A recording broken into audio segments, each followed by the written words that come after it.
Play store download pending এবং কি play স্টোরে কোনো সফটওয়্যার ডাউনলোড করতে গেলে শুধু ঘুরে আর ঘুরে কিন্তু প্লে স্টোর থেকে কোনো সফটওয়্যার আপনার ফোনে ডাউনলোড হচ্ছে না বা কোনো সফটওয়্যার ইনস্টল হচ্ছে না।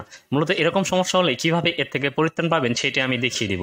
আর আমাদের যে ফোনটি দেখতে পাচ্ছেন সেই ফোনটির মূল্য হচ্ছে vivo Y15s। এই ফোনটার মূল্য হচ্ছে vivo Y15s। আমার ফোনটার যেটা সমস্যা সেটা হচ্ছে প্লে স্টোর শুধু ঘুরে আর ঘুরে, বাট কোনো কিছু ডাউনলোড দিলে সেটাতে ডাউনলোড পেন্ডিং দেখায়। সেই সমস্যাটা আমি নিজে কিন্তু সলভ করেছি।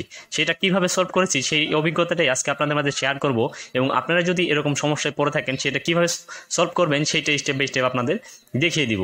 এই জন্য আপনাকে আপনার ফোন থেকে সেটিংস নামের যে অপশনটা রয়েছে সেই সেটিংস নামের অপশনটাতে চলে যেতে হবে। আপনি সেই সেটিংস নামের অপশনটাকে খুঁজে বের করবেন, তারপর সেটিংসে ক্লিক করবেন। সেটিংসে ক্লিক করার পর আপনার সামনে এরকম একটা ইন্টারফেস চলে আসবে। এইখান থেকে আপনি স্ক্রল ডাউন করবেন। স্ক্রল ডাউন করার পর আপনার এখান থেকে অ্যাপস অ্যান্ড নোটিফিকেশন নামে একটা অপশন শো করবে। আপনি সেই অ্যাপস অ্যান্ড নোটিফিকেশনের উপর ক্লিক করবেন। ক্লিক করার পরে দেখতে পারবেন সি অল অ্যাপস নামে একটা অপশন রয়েছে। আপনি সেই সি অল অ্যাপসের উপর ক্লিক করে দিবেন। সি অল অ্যাপসের উপর ক্লিক করার পর আপনার সামনে সমস্ত অ্যাপগুলো কিন্তু শো করবে। এইখান থেকে আপনি scroll down scroll down scroll down করার পর এখানে দেখতে পাবেন গুগল প্লে সার্ভিস এবং গুগল প্লে স্টোর। আপনাকে প্রথমে গুগল প্লে সার্ভিসটাকে সমাধান করতে হবে। এই জন্য গুগল প্লে সার্ভিসে ক্লিক করবেন। ক্লিক করার পর এখান থেকে স্টোরেজ অ্যান্ড ক্যাশ নামে একটা অপশন রয়েছে, সেটাতে ক্লিক করবেন। তারপর এখান থেকে আপনি ক্লিয়ার ক্যাচে ক্লিক করবেন। তারপর এখান থেকে ক্লিয়ার স্টোরেজে ক্লিক করবেন। দেখতে পাচ্ছেন আপনার ফোনের সমস্ত ডাটা কিন্তু চলে গিয়েছে। তারপর আপনি এখান থেকে ক্লিয়ার অল ডাটা নামে যে অপশনটা দেখতে পাবেন সেটিতে ক্লিক করবেন। ক্লিক করার পর আপনি একদম প্রথম চলে যাবেন। এরপর আপনি আবার সেটিংসে চলে যাবেন। তারপর আপনি অ্যাপস অ্যান্ড নোটিফিকেশনে ক্লিক করবেন।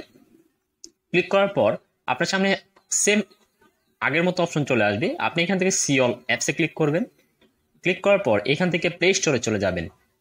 প্রথমে কিন্তু প্লে সার্ভিসটাকে ক্লিয়ার করার পর গুগল প্লে স্টোরে চলে যাবেন। তারপর এখান থেকে স্টোর অ্যান্ড ক্যাচেসে ক্লিক করবেন।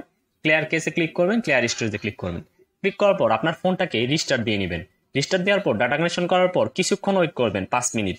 তারপর আপনার প্লে স্টোরটা আপডেট হওয়ার পর আপনার প্লে স্টোরে যে ডাউনলোড পেন্ডিং সমস্যা ছিল সেই ডাউনলোড পেন্ডিংটা কিন্তু আর থাকবে না। তারপর মূলত কি করবেন সেটাও দেখিয়ে দিব। এইখান থেকে আপনি প্লে স্টোরে চলে যাবেন। প্লে স্টোরে চলে যাওয়ার পর এখানে তিনটা ডট দেখতে পারবেন। তিনটা ডটে ক্লিক করার পর প্লে প্রোটেক্টর যে অপশনটা রয়েছে সেইটাকে টার্ন অফ করে দিবেন। কেননা আপনারা জানেন গুগল প্লে স্টোর কখনোই ভাইরাস জাতীয় অ্যাপসকে সমর্থন করে না। সো ভিউয়ার্স, ভিডিওটি দেখে যদি ভালো লেগে থাকে তাহলে অবশ্যই চ্যানেলটি সাবস্ক্রাইব করে রাখবেন আর ভিডিওতে একটা লাইক দিয়ে দিবেন। আর অবশ্যই আপনার প্রবলেমটা যদি সলভ হয়ে থাকে সেটা